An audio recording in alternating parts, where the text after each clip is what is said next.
Hello all, welcome back to the channel. This is maybe here again, and in today's video I'm going to be giving you guys like a part 2 of my last video, the video where I shared how this gorgeous bridal hand fan was made. A couple of us asked me to share how the beaded Mrs. abbreviation was made on this particular headband. So in today's video I'm going to be taking you guys step by step into how this abbreviation was made. So if you'd be interested in knowing all about this process, you know the drill. Please make sure you're subscribed to the channel first of all. Okay, don't just watch videos without being a part of the family. Subscribe, make sure you turn on your post notification.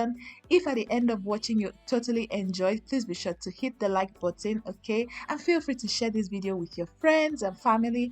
Feel free to also drop me questions, suggestions and feedback in the comment section. All right guys, let's get straight into today's video. Let's go.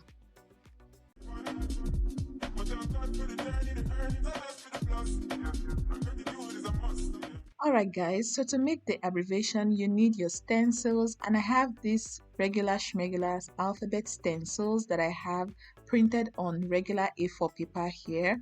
And what I'm doing is I'm cutting out the letters from off the paper. Okay, I know here some people might say I'm wasting paper, but I don't know. It was a very spontaneous move and I just kept printing without taking note of the fact that I could have printed all the alphabets on a single sheet of paper, but the deed has been done. Anyway, this is me just trimming off the letter from off the paper because it is the paper stencil that I will now use to make the fabric. And anyway, I don't want to get ahead of myself, but we also have the regular ready-made stencils. I'm going to share what that looks like in a subsequent video. So yeah, if you're the kind of person that is not really good with fine art and drawing, a stencil is going to be very useful for you in your beading journey. So this is my stencil after cutting it from off the paper, and now it's be time for me to place this stencil as a guideline on the piece of fabric that I'm going to be beading on. And as usual, you guys know that I love beading on felt fabric because it just serves me. Okay, feel free to use any type of fabric that you like that is going to help you create your beading design. So this is me just placing my stencil on my fabric, and what I'm going to go ahead to do is cut it. And this is my fabric after cutting. Okay, I used those stencils as a guideline, and I also added cup chain to the edge of the fabric after cutting it out. Okay, after cutting the alphabet, I used cup chains at the edge, and I'm going to show you guys with this letter S that I'm working on. I'm going to show you how I go about applying I said rhinestone, applying cup chain to the edge. So all I'm doing is I'm just going to first of all determine the length of cup chain that I need, and then I'll go ahead to apply some glue, and my glue of choice is this B6000 glue. I like using this type of glue to apply my cup chain because the mouth or the tip of the glue is very precise. It's kind of like a pencil, and it just keeps my work very neat and organized. Okay, with the UHU glue and glue gun, those glues are a bit too strong for cup chains. Okay, so I just recommend glues like B6000, E8000, B7000. Those types of glue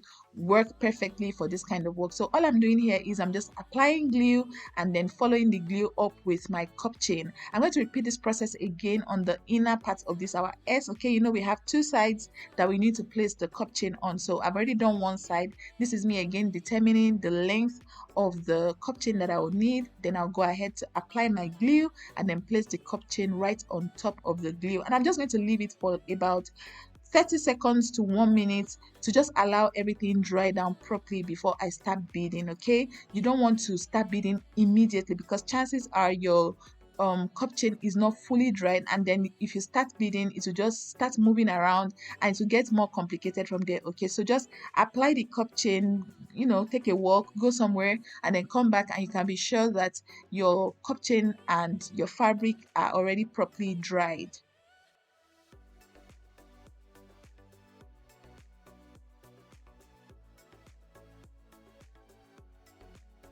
Alright guys, so after I left it for a while, I went ahead to use my fingers to just press on the cup chain and the fabric together. The beading pattern that I used for that particular alphabet was the overlapping beading pattern, and I have a full-blown tutorial where I shared how to achieve the overlapping beading tutorial. I'm going to link that tutorial on the screen. This portion of the video is a snippet from that particular tutorial. So I went ahead to just apply this same beading pattern onto the alphabets that I cut out and applied cup chains onto, and voila guys, that was how the alphabets beaded inscription of Mrs. was created. Just in case you are confused, I'm going to help you out. I'm going to leave the link to this particular overlapping beading video in the description bar, and I'm also going to link it on the screen. Feel free to go ahead to watch that video and then apply it to your own design. Okay, you can use this overlapping beading pattern for any type of design. Okay, don't feel restricted. Even if you decide to cut,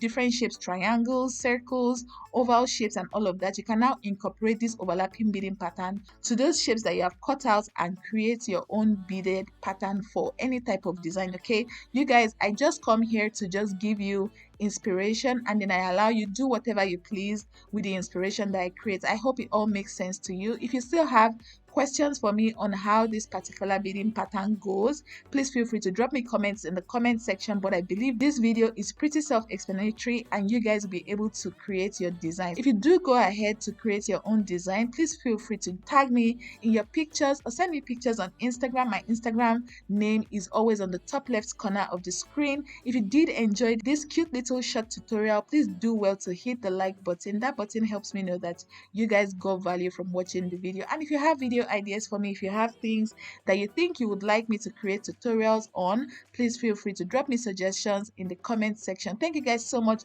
for the love that you shared on the bridal hand fan video. That video, the comments that I got on that video really made me very happy, and I believe I talked about it on my community tab. Thank you guys so much again for watching. I'm just going to allow you watch all the way to the end. Like I said, if you have questions, feel free to drop it in the comment section and all that jazz. Please like this video, subscribe if you're yet to, and feel free to share with your friends and family as well. And yeah guys, I can't wait to see you in another tutorial. But before I go, I'm just going to show you this finished result. Okay, after I did this, I simply went ahead to just apply glue onto the inscriptions, okay, the abbreviation that I created, and then I pasted it on this empty spot on this hand fan that I created. If you've not seen this video, you should totally check it out. It's really going to be very helpful for you, especially if you are looking to create something similar to it. And this was the final result. Thank you guys again for watching this video, and I can't wait to see you in another one very soon. Bye bye.